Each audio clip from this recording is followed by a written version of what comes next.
பொங்கலும் வந்தது பாலும் பொங்குது பாட்டு சொல்லடியோ வண்ண மங்கையராடிடும் மகாநதியை போற்றி சொல்லடியோ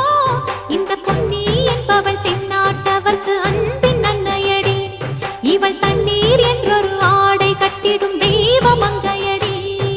தையம் தீயம் தக்கு தீயம் தக்கு தையம் தீயம் தக்கு தீயம் தக்கு தையம் தீயம் தக்கு தீயம் தக்கு தையம் தீயம் தக்கு தீயம் தக்கு தை பொங்கலும்